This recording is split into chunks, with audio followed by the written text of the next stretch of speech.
Hoje, iremos falar do uso das cônicas em astronomia.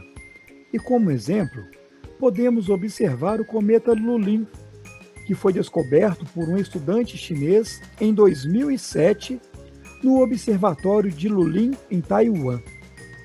Nessa passagem por aqui, ele atinge magnitude 5, que significa o tamanho aparente do astro no céu. Quanto mais alto esse valor, menor a visibilidade do objeto. E pelo que eu estudei, ele está no periélio, que é o ponto da órbita que um corpo celeste mais se aproxima do Sol. É isso mesmo. Os cometas são mais visíveis quando estão perto do Sol. E quanto mais perto, mais dá para ver todas as suas partes, que são elas: o núcleo, que é a parte sólida, a cabeleira e a cauda. Eu só não entendo como é que faz para saber que o cometa vai passar justamente naquele determinado dia, justamente naquele determinado local. Dá para saber quando um cometa vai ser avistado usando a geometria analítica. As órbitas dos corpos celestes são sempre curvas cônicas. Essas curvas têm esse nome porque todas são resultados de maneiras diferentes de cortar o cone. As órbitas podem ser abertas ou fechadas. As abertas têm forma de parábolas ou hipérboles, e as fechadas têm a forma de círculos ou elipses. A órbita dos planetas, por exemplo, é uma órbita fechada. Ela é ditada pela gravidade e a força de atração mútua que os corpos materiais exercem uns sobre os outros.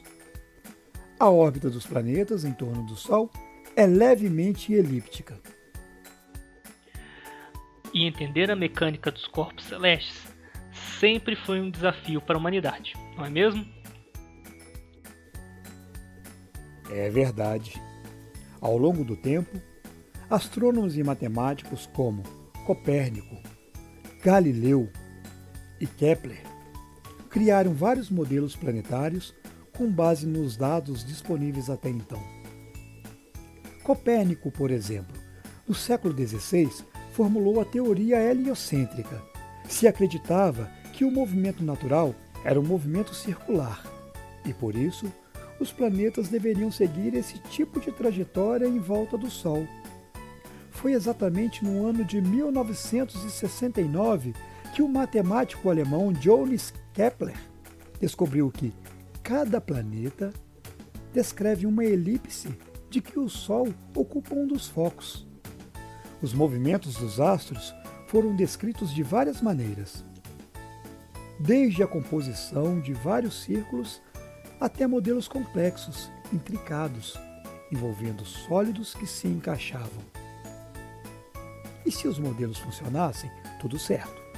Mas logo surgiam novos dados e era preciso readequar os modelos existentes. E assim, a astronomia ia se desenvolvendo até que chegou Newton.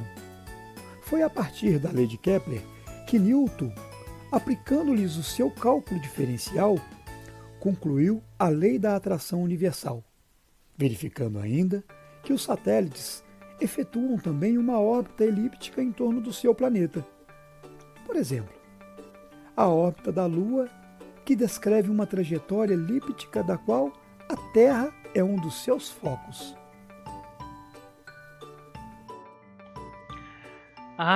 O Newton? Bom, eu sei que ele formulou as 3 leis conhecidas como leis de Newton, e sei que elas descrevem o comportamento dos corpos em movimento: inércia, mecânica, ação e reação, e também a teoria da gravitação universal. As leis universais da gravitação de Newton matematizou as descobertas empíricas de Kepler, e a partir do século XVII, o estudo analítico das cônicas e das suas aplicações aos movimentos no espaço demonstram que as trajetórias dos corpos celestes são curvas cônicas. Essas leis foram bem aceitas pelos estudiosos da época, porque conseguiam descrever a maioria dos fenômenos celestes. Mas os astrônomos continuaram a usar os modelos antigos até que o Gauss entrou na história. Ah, o Gauss, outro alemão, não é mesmo? Não foi ele que ficou conhecido como o príncipe dos matemáticos? Ele mesmo. Gauss se propôs a novos desafios além da matemática. Então, em 1801, ele começou a se dedicar à astronomia. Aperfeiçoou alguns instrumentos de observação utilizados na astronomia. Ele foi o primeiro astrônomo que resolveu aproveitar os estudos de Newton. Ele calculou a posição em que um corpo celeste, que já tinha sido observado anteriormente, deveria ser visto novamente. Calculou a órbita do asteroide Ceres e previu com exatidão quando ele seria avistado novamente, ainda naquele ano, em 1801. Nossa, que gênio! Calcular a órbita de um corpo celeste que ninguém consegue ver? Isso é muito legal. Se você acha isso legal, então vai gostar da história da descoberta de Netuno, o oitavo planeta a partir do Sol, que foi descoberto antes mesmo de ser visto. Netuno foi o primeiro planeta a ser descoberto assim, não pela observação direta, mas sim por uma previsão matemática. A descoberta aconteceu porque foram verificadas perturbações na órbita de Urano, que só poderiam ter uma explicação, sendo ela que algum corpo celeste desconhecido estava exercendo sua força gravitacional sobre a órbita do planeta. A partir desse fato, a órbita do planeta desconhecido foi calculada por dois astrônomos. O britânico John Couch Adams, em 1843, e o francês Urbain Le Verrier, em 1845. E assim, esse planeta foi finalmente observado e batizado de Netuno. Verrier não chegou ao cálculo exato da órbita do planeta por 1 grau e Adams errou por 12 graus. Nossa, que incrível! E tudo isso só foi possível por causa do Newton, que constatou que as órbitas são cônicas. Graças a ele, podemos observar a passagem de um cometa. É só fazer os cálculos de órbita. Mas o cometa é igual ao planeta? Alguns cometas sim. O cometa Halley, por exemplo, tem órbita fechada em torno do Sol. É o que chamamos de cometa periódico. O período orbital do Halley é de 75,3 anos. Seu último periélio foi em 1985 e o próximo será em 2061. Mas nem todos os objetos que circulam no espaço têm órbitas elípticas. Existem cometas, por exemplo, que percorrem trajetórias hipérbólicas, os quais, ao passarem perto de um planeta com grande densidade, alteram sua trajetória para outra hipérbole, com o foco situado neste planeta. No caso do cometa Lulin, foi calculado onde ele ia passar e a data prevista.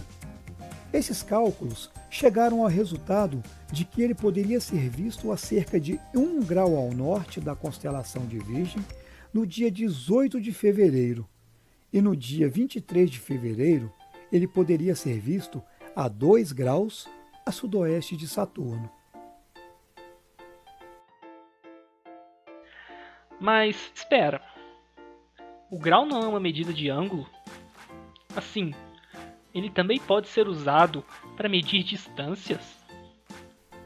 Para observar objetos no céu com nossos telescópios é o único jeito. É a chamada astronomia de posição. Imagine que quando você aponta para uma estrela no céu, uma grande reta se forma, uma reta que vai do seu dedo até a estrela.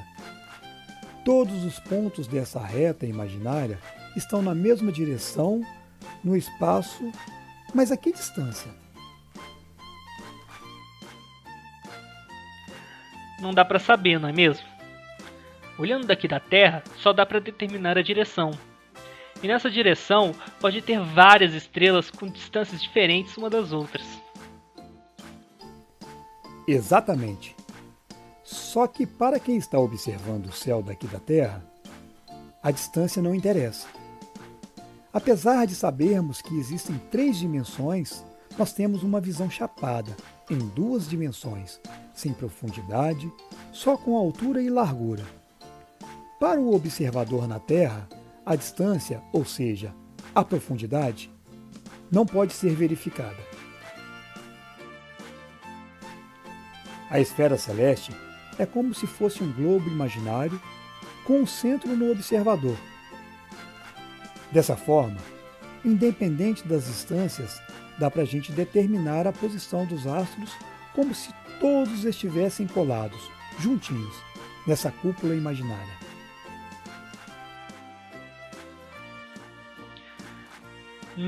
Eu li em algum lugar que essa concepção do céu como se fosse uma cúpula tem origem na Grécia Antiga, justamente por causa disso, porque não dava para verificar a distância entre os corpos celestes. Isso mesmo. Essa visão acabou se consagrando de tal forma que o conceito de astronomia de posição prevalece praticamente até hoje. Mas, atualmente, já existem técnicas mais avançadas que permitem identificar a distância em função do brilho da estrela observada, por exemplo. De qualquer forma, ainda hoje, usamos ângulos para medir posições astronômicas. Bom, isso é tudo por hoje, pessoal. Se você gostou, deixe seu like, escreva o que você achou nos comentários, compartilhe com os amigos e não deixe de se inscrever